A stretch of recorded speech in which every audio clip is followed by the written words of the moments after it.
ദിവ്യകാരുണ്യ യേശുവെ സ്വീകരിക്കുവാൻ ഒരുക്കമുള്ള ഹൃദയത്തോട് നമുക്ക് പ്രാർത്ഥിക്കാം.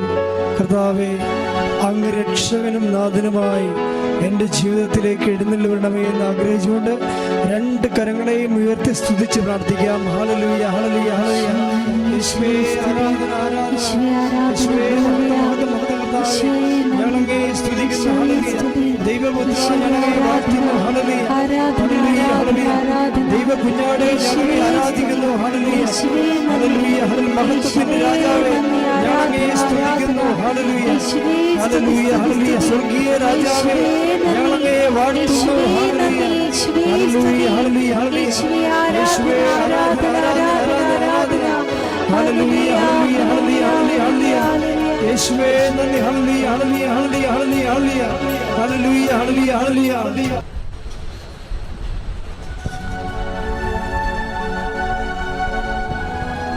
പരിശുദ്ധ അമ്മേ, പരിശുദ്ധ അമ്മേ, ദേവമാതാവേ, ദൈവമാതാവേ, കൃപാസനത്തിലൂടെ ഞങ്ങൾക്കും ഞങ്ങളുടെ ദേശത്തിനും അമ്മ മാധ്യസ്ഥം തേടി തന്ന എല്ലാ അനുഗ്രഹങ്ങൾക്കും കൃപകൾക്കും ഞങ്ങൾ ഹൃദയം നിറഞ്ഞ നന്ദി പറയുന്നു. ശ്രുതികട്ടെ. ഹല്ലേലൂയ, ഹല്ലേലൂയ, ഹല്ലേലൂയ, ഹല്ലേലൂയ. യേശുവേ നന്ദി. ഹല്ലേലൂയ, ഹല്ലേലൂയ, ഹല്ലേലൂയ. ആരാധന, ആരാധന. ഹോസാന, ഹല്ലേലൂയ, ഹോസാന, ഹല്ലേലൂയ, ഹോസാന, ഹല്ലേലൂയ, ഹോസാന, ഹല്ലേലൂയ. അമ്മേ പരിശുദ്ധമ്മേ, അമ്മേ പരിശുദ്ധമ്മേ, ദേവമാതാവേ, ദൈവമാതാവേ, 2004 ഡിസംബർ 7-ാം തീയതി ഉച്ചകഴിഞ്ഞ് 2:30 കൃപാസനത്തിൽ സംഭവിച്ച അമ്മയുടെ പ്രത്യക്ഷപ്പെടലിനെ കുറിച്ച് തിരുസഭയ്ക്ക് സമർപ്പിച്ചിരിക്കുന്ന പഠനരേഖകളുടെ വസ്തുനിഷ്ഠവും ദൈവശാസ്ത്ര വിധിപ്രകാരമുള്ളതുമായ പഠനങ്ങൾ നടത്തി ആ പ്രത്യക്ഷപ്പെടലിലൂടെ പ്രകടമായ ദേവമാതാവിന്റെ പ്രത്യേക കരുതല് സംരക്ഷണവും വെളിപ്പെടുത്തലുടെ ആശ്വാസവും പ്രവാചകന്മാരുടെ രാജ്ഞിയും വാഗ്ദാനത്തിന്റെ പേടകവും പ്രപഞ്ച പ്രകൃതിയുടെ മാതാവുമായ പരിശുദ്ധ അമ്മയുടെ ഭക്തി തിരുസഭയിൽ കൂടുതൽ പ്രചരിച്ച് ജീവിതത്തിന്റെ ദുരന്ത അവസ്ഥകളിൽ അകപ്പെട്ട് കഴിയുന്ന അനേകായിരം മക്കൾക്ക് ദൈവത്തിന്റെ സാന്നിധ്യവും സന്ദർഭം കൂടുതൽ അനുഭവിക്കുവാൻ ആത്മീയ വിശുദ്ധിയും ദൈവശക്തി വിളിക്കുവാൻ ഇടയാകണമേ. ശ്രദ്ധിക്കട്ടെ. ഹല്ലേലൂയ, ഹല്ലേലൂയ, ഹല്ലേലൂയ, ഹല്ലേലൂയ. യേശുവേ നന്ദി. ഹല്ലേലൂയ, ഹല്ലേലൂയ, ഹല്ലേലൂയ. ഹോസാന, ഹല്ലേലൂയ, ഹോസാന, ഹല്ലേലൂയ, ഹോസാന, ഹല്ലേലൂയ, ഹോസാന, ഹല്ലേലൂയ. അമ്മേ പരിശുദ്ധമ്മേ, അമ്മേ പരിശുദ്ധമ്മേ, സ്വലോകങ്ങളുടെ രാജ്ഞിയായ അങ്ങേക്ക് ഭൗമ സംരക്ഷണത്തിനായി പ്രപഞ്ച പ്രകൃതിയെ തന്നെ സഭ പ്രതിഷ്ഠിക്കുവാൻ ഈ പ്രത്യക്ഷീകരണം വഴി ഇടയാക്കണമേ. പരിശുദ്ധമ്മേ, ജപമാല മാതാവേ, സകല കൃപാസനം പ്രാർത്ഥനയോട് ചേർത്ത് ഞങ്ങളിപ്പോൾ പ്രാർത്ഥിക്കുന്ന കുടുംബത്തിന്റെ പ്രത്യേക നിയോഗം പ്രിയപ്പെട്ടവരെ നിയോഗം കാഴ്ചവെക്കുക.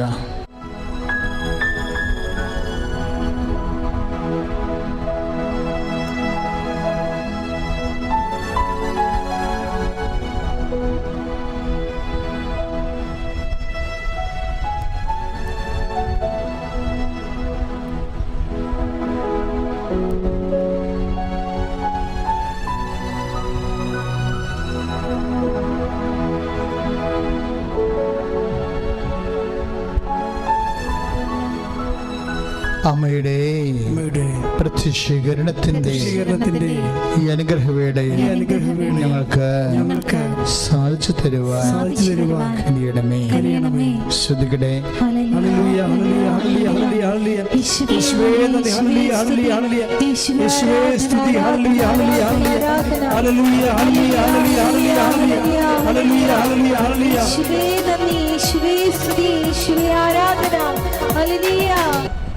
പരിശുദ്ധ പരമ ദിവ്യകാരുണ്യത്തിന് എന്നേരും ആരാധനയും സ്തുതിയും പുകഴ്ചയും ഉണ്ടായിരിക്കട്ടെ. പ്രിയമുള്ളവരെ,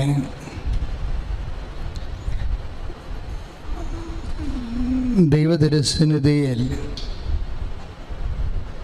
വ്യാപരിക്കുന്നവരെ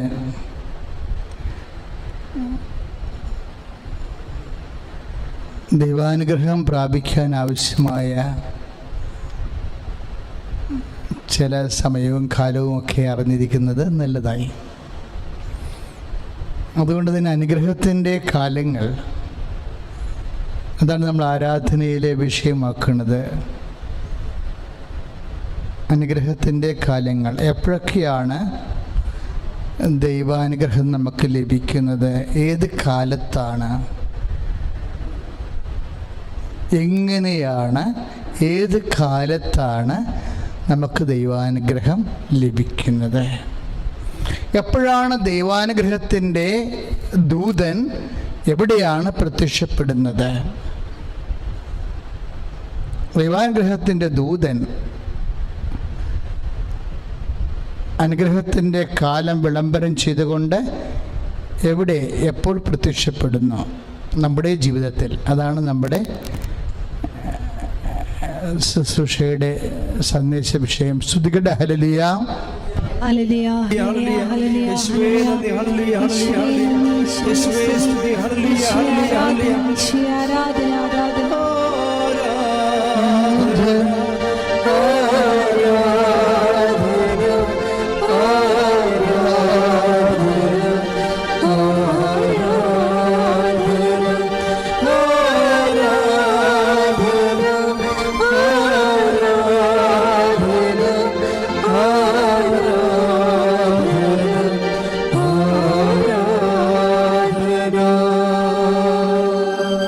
പാപമോചനത്തിനായുള്ള മർക്കോസിൻ്റെ സുവിശേഷം 1-ാം അധ്യായം 4-ാമത്തെ വാക്യം ഏറ്റു പറഞ്ഞ്, പാപമോചനത്തിനായുള്ള അനുതാപത്തിന്റെ ജ്ഞാനസ്നാനം പ്രസംഗിച്ചുകൊണ്ട് സ്നാപകയോഹന്നാൻ മരുഭൂമിയിൽ പ്രത്യക്ഷപ്പെട്ടു. നമ്മുടെ മരുഭൂമിയിൽ പ്രത്യക്ഷപ്പെടാനുള്ള സാധ്യതയുണ്ട്. ജീവിത മരുഭൂമിയിൽ കർത്താവിൻ്റെ വചനം എപ്പോഴും ഇങ്ങനെ വ്യത്യസ്തങ്ങളായ ദൈവസന്ദേശങ്ങൾ നമ്മൾക്കിങ്ങനെ 110-ാം സങ്കീർത്തനം പറയണ പോലെ, അങ്ങയുടെ വചനം എൻ്റെ പാദങ്ങൾക്ക് ദീപവും പാതയിലെ പ്രകാശവുമാണ്. പാതയിലെ പ്രകാശം കാലത്തിനൊപ്പം ഇങ്ങനെ സഞ്ചരിച്ചു കൊണ്ടേയിരിക്കാം. കർത്താവിൻ്റെ ഓരോ വചനവും പ്രകാശത്തിൻ്റെ സ്രോതസ്സാണ്.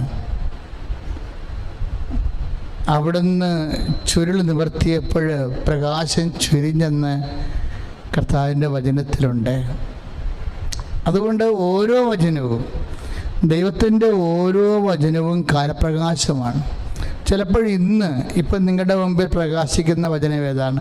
മരുഭൂമിയാണ്. മരുഭൂമിയിലാണ് ദൈവസാന്നിധ്യം പ്രത്യക്ഷപ്പെടുന്നത്. എങ്ങനെ? സ്നാപകൻ്റെ വേഷത്തിലെ. നമ്മുടെ മരുഭൂമിയിൽ സ്നാപകൻ്റെ വേഷത്തിലാണ് ആദ്യമായി ദൈവസാന്നിധ്യം പ്രത്യക്ഷപ്പെടുന്നത്. എന്നിട്ട് മരുഭൂമിയെ അതിജീവിക്കാനുള്ള വഴികൾ പറഞ്ഞു കൊടുക്കും. അതാണ് മർക്കോസിൻ്റെ സുവിശേഷം 1-ാം അധ്യായം 4-ാമത്തെ വാക്യം. എന്താ നമ്മൾ വായിച്ചത്? പാപമോചനത്തിനായുള്ള അനുതാപത്തിൻ്റെ ജ്ഞാനസ്നാനം പ്രസംഗിച്ചുകൊണ്ട് സ്നാപക യോഹന്നാൻ മരുഭൂമിയിൽ പ്രത്യക്ഷപ്പെട്ടു. ഇപ്പം നമ്മുടെ ജീവിതം ഇപ്പോൾ ഡള്ളാണ്, മരുഭൂമിയുടെ അവസ്ഥയാണ്, രോഗമാണ്, വരുമാന മാർഗമില്ല, സമാധാനം, സന്തോഷമില്ല, ഹൃദയത്തിന്, കുടുംബത്തിന് സമാധാനമില്ല. ഇങ്ങനെ ഒരു വല്ലാത്തൊരു മരുഭൂമി. പ്രത്യേകിച്ച് തണൽ മരങ്ങളൊന്നുമില്ല കയറി നിൽക്കാൻ. നമ്മളെ സപ്പോർട്ട് ചെയ്തവരെ, നമ്മളെ സന്ധിക്കുന്നവരെ, സംരക്ഷിക്കുന്നവരെ, തണലും കുളിർക്കാറ്റുമൊക്കെ ജീവിതത്തിൻ്റെ വെയിലിൽ നൽകിക്കൊണ്ടിരിക്കുന്ന മരങ്ങൾ ചില സമയത്ത് വെട്ടിമാറ്റപ്പെടും. ചിലപ്പോൾ ആൾ മരിച്ചു പോകും. നിങ്ങളെ സഹായിച്ചുകൊണ്ടിരിക്കുന്ന ആൾ, അപ്പനായാലും അങ്കിളായാലും ആൻറ്റി ആയാലും ചില സമയത്തും അവർ ലോകത്തുനിന്ന് വിട പറഞ്ഞു പോകും. അപ്പം നമുക്ക് തണലില്ല, നമ്മൾ മരുഭൂമിയായി. ഈ മരുഭൂമിയാകുമ്പോൾ നമ്മൾ ഉടനെ നിരാശപ്പെട്ടു. ആൻറ്റി മരിച്ചു പോയല്ല, അങ്കിൾ മരിച്ചു പോയല്ല, അപ്പം മരിച്ചു പോയല്ല, ഇനി ആരുണ്ട്, എന്ത്, ഇങ്ങനെ നമ്മൾ സങ്കടപ്പെട്ടു കിടക്കും. പക്ഷേ നമ്മൾ വളരെ ശ്രദ്ധിക്കുകയാണെങ്കിൽ നിങ്ങളെപ്പോഴും മനസ്സിലാക്കേണ്ട ഇതാണ്. ഈശോ ഒരു വാക്ക് ഇടക്ക് പറഞ്ഞേ, നിങ്ങൾ ഭൂമിയിൽ ആരെയും അപ്പാ എന്ന് വിളിക്കണ്ടെന്ന്.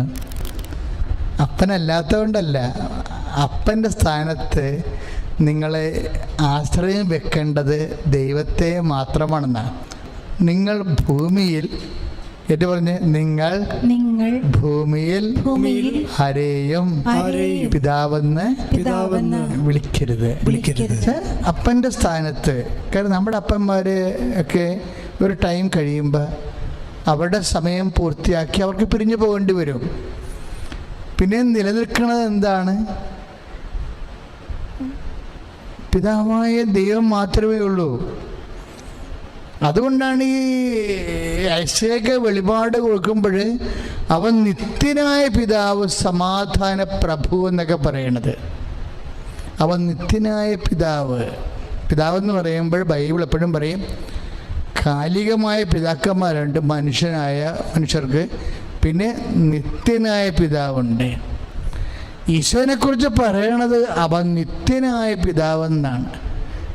ആരെല്ലാം മരിച്ചാലും കർത്താവിനും മരണമില്ലാതെ നിലനിൽക്കും. അതുകൊണ്ടാണ് അവിടത്തേക്കിനും മരണമില്ലെന്ന് പൗലോസ് പറയണത്. സ്തുതിക്കട്ടെ. ഹല്ലേലൂയ. യേശുവേ സ്തോത്രം. ഹല്ലേലൂയ. ഹല്ലേലൂയ. ഹല്ലേലൂയ. ഹല്ലേലൂയ. ഹല്ലേലൂയ. ഹല്ലേലൂയ. യേശുവേ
നന്ദി.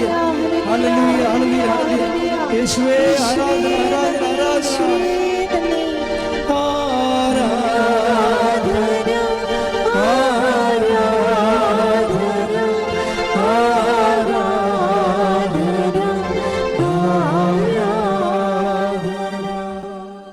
അവൻ നിത്യനായ പിതാവ്, സമാധാന പ്രഭു. അപ്പോഴിപ്പോൾ നമ്മളെപ്പോഴും ഇപ്പം അപ്പൻ്റെ സ്ഥാനത്ത് നമ്മളെ സപ്പോർട്ട് ചെയ്യുന്ന, സന്ധിക്കുന്ന, സംരക്ഷിക്കുന്ന ആരായാലും ഇവരാരും നിത്യമല്ല. അതുകൊണ്ടാണ് നിങ്ങൾ ഭൂമിയിൽ ആരെയും പിതാവെന്ന് വിളിക്കരുത് എന്ന് പറയണം. അപ്പൻ്റെ സ്ഥാനത്ത് ആരെയും ആശ്രയിക്കരുത്.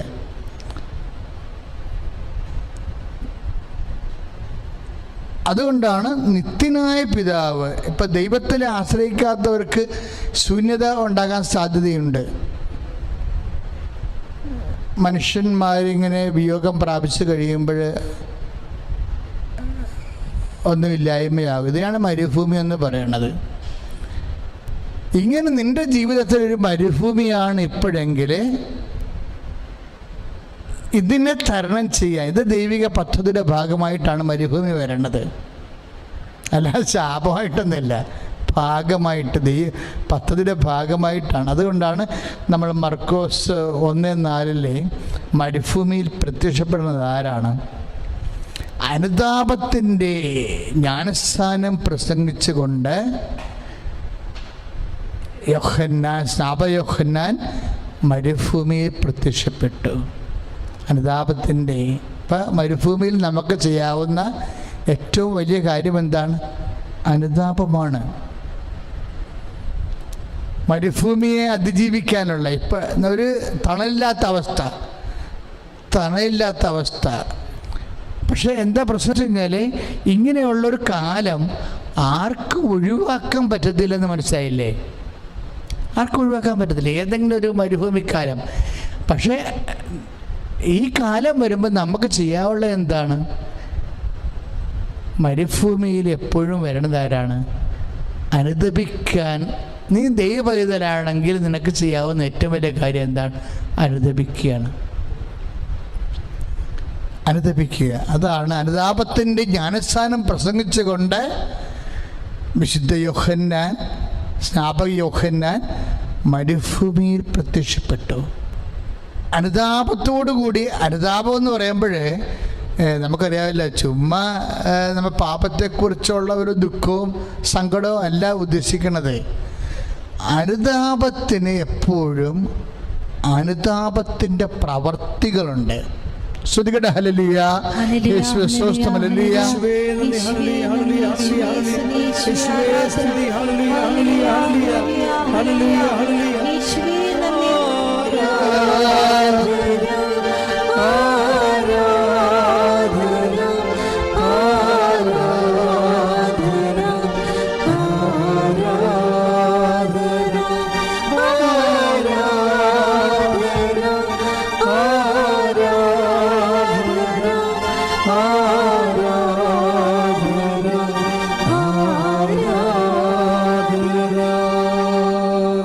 വളരെ പ്രാക്ടിക്കലായിട്ട് കണ്ടീഷൻ വർക്കൗട്ട് ചെയ്യണത്, അനുതാപം വർക്ക് ചെയ്യണത് അധരം കൊണ്ടല്ല. അനുതാപത്തിൻ്റെ പ്രവൃത്തികളുണ്ട്. അതിനോട് നമ്മൾ ആത്മാർത്ഥത കാണിച്ചു കഴിഞ്ഞാൽ തീർച്ചയായിട്ടും ദൈവം ആരാണെന്ന് നിനക്കറിയാൻ പറ്റും. ഈ നമുക്കറിയാം സുവിശേഷം എഴുതപ്പെട്ടിരിക്കുന്നത് തന്നെ ആർക്ക് വേണ്ടിയാണ്? ബൈബിള് എന്ന് പറഞ്ഞാൽ ഉടനെ പറയാൻ ക്രിസ്ത്യാനികളുടെ വേദപുസ്തകം അല്ലേ? ദൈവം ഒന്നേ ഉള്ളു, വേദപുസ്തകം ഒന്നേ ഉള്ളൂ.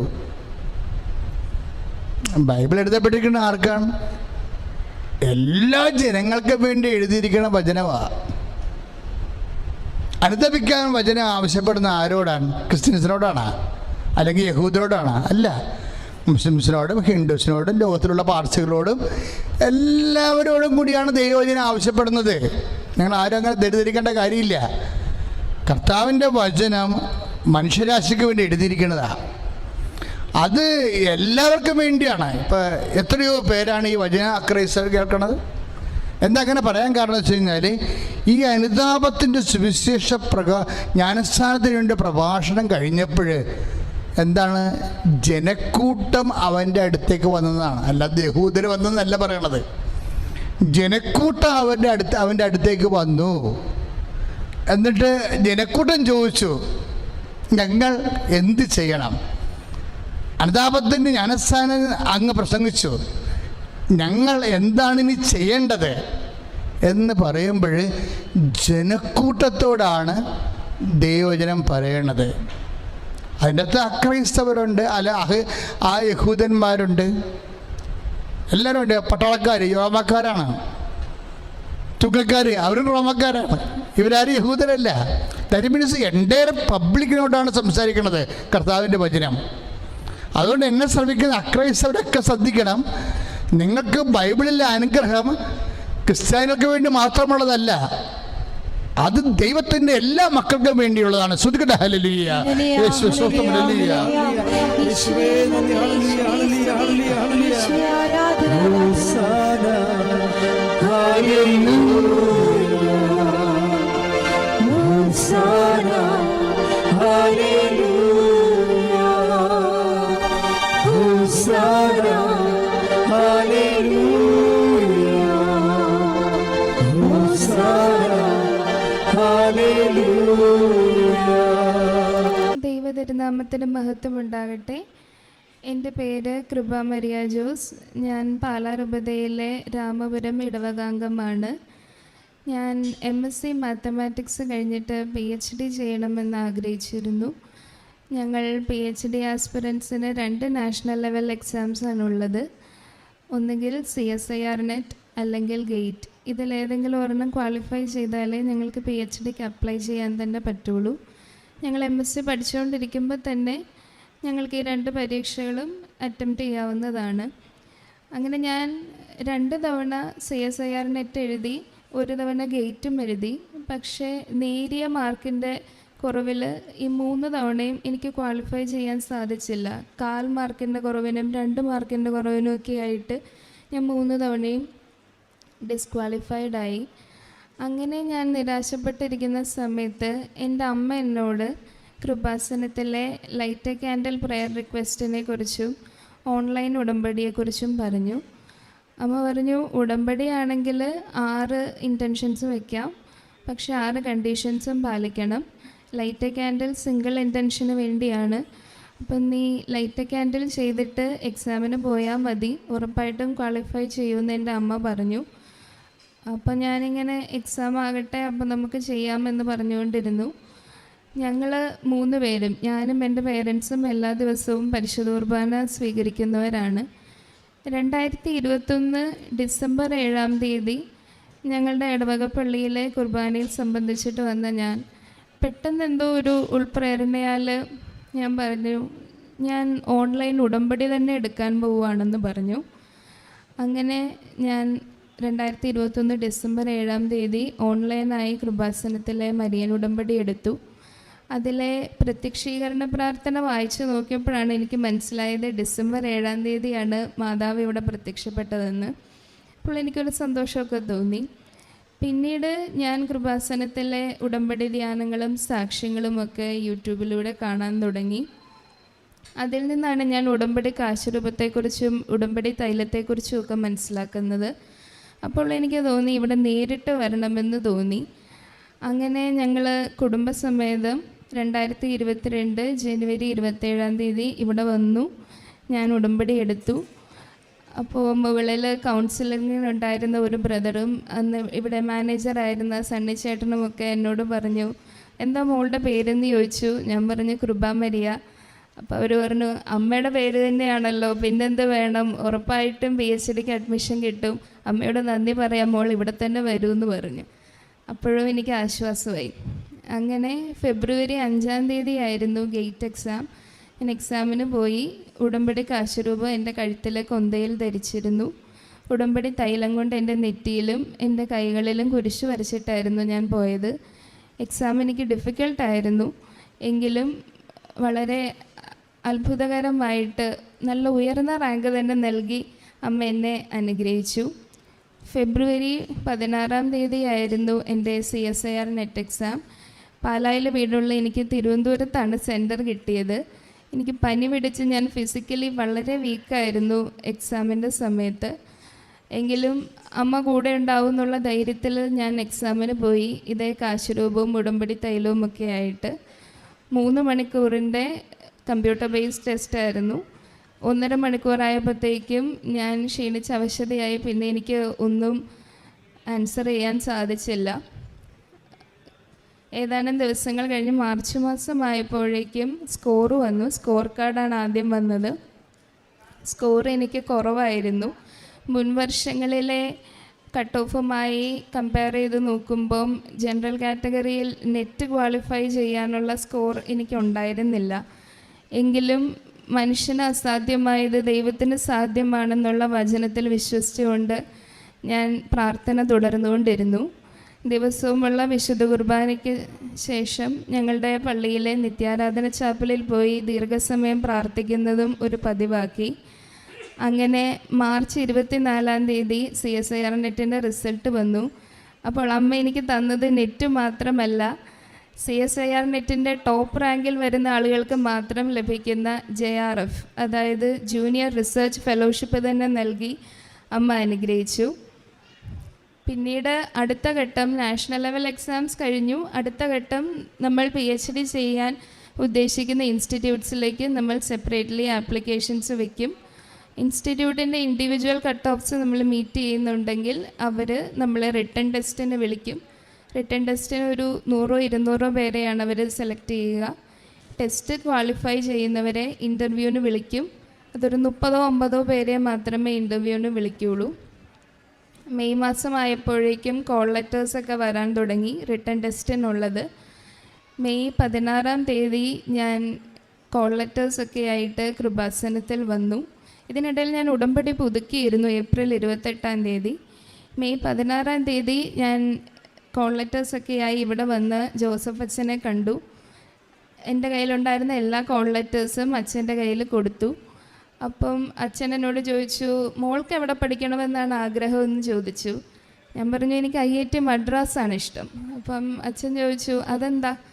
അപ്പം ഞാൻ പറഞ്ഞു, ഇന്ത്യയിലെ പ്രീമിയം ഇൻസ്റ്റിറ്റ്യൂട്ട്സിൽ ഒന്ന് തന്നെയാണ് IIT മദ്രാസ്. മാത്രവുമല്ല അവിടെ ക്യാമ്പസിൻ്റെ ഉള്ളിൽ തന്നെ പള്ളിയുണ്ട്. എനിക്ക് എല്ലാ ദിവസവും ഈശോയെ സ്വീകരിക്കണം അച്ഛാന്ന് പറഞ്ഞു. അച്ഛൻ എൻ്റെ കോൾ ലെറ്ററുമായിട്ട് ഇവിടെ അമ്മയുടെ അടുത്ത് വന്ന് മുട്ടുകുത്തി പ്രാർത്ഥിച്ചു. തിരിച്ചു വന്ന് എൻ്റെ തലയിൽ കൈവച്ചിട്ട് പറഞ്ഞു, കുഞ്ഞിന് IIT മദ്രാസ് തന്നെ തരണമെന്ന് അച്ഛൻ അമ്മയോട് പറഞ്ഞിട്ടുണ്ട്, ഒന്നും പേടിക്കണ്ട, അമ്മ ഏറ്റെടുത്തോളൂ എന്ന് പറഞ്ഞ് അച്ഛൻ എന്നെ പറഞ്ഞയച്ചു. മെയ് 30 ആയിരുന്നു IIT മദ്രാസിൻ്റെ റിട്ടൺ ടെസ്റ്റ്. 120 പേരെയാണ് ടെസ്റ്റിന് വിളിച്ചിരുന്നത്. മെയ് 30 കൃപാസനത്തിലെ വണക്കമാസം ഞാൻ ഏറ്റെടുത്ത് നടത്തിയിരുന്നു. റിട്ടൺ ടെസ്റ്റ് ഞാൻ ക്വാളിഫൈ ചെയ്തു. ജൂൺ 3 ഇൻ്റർവ്യൂവിനുള്ള കോൾ ലെറ്റർ എനിക്ക് കിട്ടി. അപ്പോൾ ഞാൻ ഉടമ്പടി കാശുരൂപം എൻ്റെ കഴുത്തിലെ കൊന്തയിലുണ്ടായിരുന്നു. ഉടമ്പടി തൈലം കൊണ്ട് ഞാൻ എൻ്റെ നെറ്റിയിലും നാവിലും ഒക്കെ കുരിശ് വരച്ചിരുന്നു. കൂടാതെ ബൈബിളും ഉടമ്പടി പത്രികയും എൻ്റെ ടേബിളിൻ്റെ 2 വശത്തുമായിട്ട് ഞാൻ വെച്ചിരുന്നു. അങ്ങനെ ഈശോയുടെയും വചനമാകുന്ന ഈശോയുടെയും വാഗ്ദാന പേടകമാകുന്ന മാതാവിൻ്റെയും നടുവിലിരുന്നുകൊണ്ടാണ് ഞാൻ IIT മദ്രാസിൻ്റെ റിട്ടൺ ടെസ്റ്റും ഇൻ്റർവ്യൂവും കൊടുത്തത്. 1 മണിക്കൂർ ഇൻ്റർവ്യൂ ഉണ്ടായിരുന്നു. എനിക്ക് ദൈവകൃപയാൽ എനിക്ക് നന്നായി പെർഫോം ചെയ്യാൻ സാധിച്ചു. എല്ലാ ക്വസ്റ്റ്യനും ആൻസർ ചെയ്യാൻ പറ്റി. ജൂൺ 16 റിസൾട്ട് വന്നു. അങ്ങനെ ഇന്ത്യയിലെ തന്നെ ഏറ്റവും ലീഡിങ് എഡ്യൂക്കേഷണൽ ഇൻസ്റ്റിറ്റ്യൂഷൻസിൽ ഒരെണ്ണമായ IIT മദ്രാസിൽ കൃപാസനം മാതാവിൻ്റെ മധ്യസ്ഥത്താൽ എനിക്ക് PhDക്ക് സെലക്ഷൻ ലഭിച്ചു. ഞാൻ അടുത്ത മാസം ജോയിൻ ചെയ്യാനായി പോവുകയാണ്. ഇത്രയേറെ കാരുണ്യം ഞങ്ങളുടെ കുടുംബത്തിന് മേൽ വർഷിച്ച പരിശുദ്ധ ത്രിത്വത്തിനും മാധ്യസ്ഥം വഹിച്ച അമ്മ മാതാവിനും ഒരുപാട് നന്ദി പറയുന്നു. ഈശോ മിശിഹായ്ക്ക് സ്തുതിയായിരിക്കട്ടെ. അമ്മയ്ക്കും ഈശോയ്ക്കും ഒത്തിരിയേറെ നന്ദി അർപ്പിക്കാം.